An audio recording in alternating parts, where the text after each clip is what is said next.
এখনো পর্যন্ত কিন্তু আমরা দৃশ্যমান একটি বিচার আমরা দেখি না।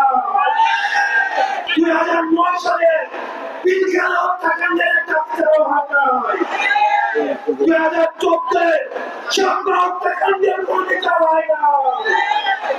আপনারা জানেন 2014, 18 এবং 24-এ যেভাবে নির্বাচনে কার্যকরী করা হয়েছে সেগুলোর এখনো পর্যন্ত বিচার করা হয় না। এখনো পর্যন্ত আমাদের এই বিপ্লবকে অনেকে মেনে নিতে পারে না। এখনো পর্যন্ত কিন্তু আমরা দৃশ্যমান একটি বিচার আমরা দেখি না। 2009 সালে পিলখানা হত্যাকাণ্ডের একটা বিচারও হয় নাই। 2014 সাপড়া হত্যাকাণ্ডের কোনো বিচার হয় না। আপনারা জানেন 2014, 18 এবং 24-এ যেভাবে নির্বাচনে কার্যকরী করা হয়েছে সেগুলোর এখনো পর্যন্ত বিচার করা হয় না।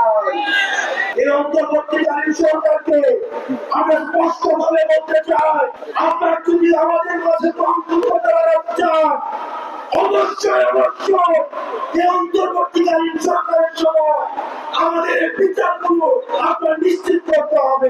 এখনো পর্যন্ত আমাদের এই বিপ্লবকে অনেকে মেনে নিতে পারে না।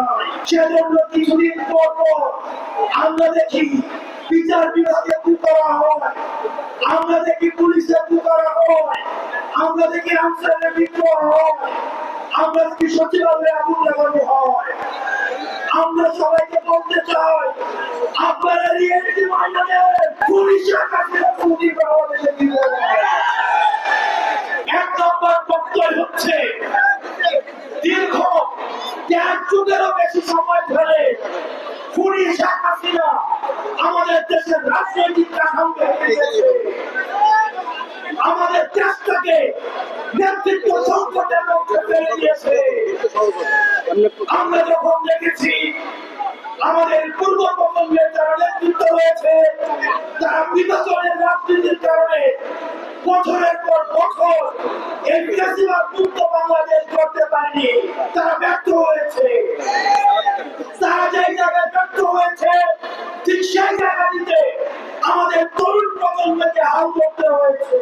এই লিডারশিপের যে নেতৃত্ব, এই নেতৃত্ব যে হাল আমরা করেছিলাম পরবর্তী বাংলাদেশ পুনর্গঠনে আমাদের এই নেতৃত্বের হাল আমাদের চক্র আমাদেরকে ধরতে হবে।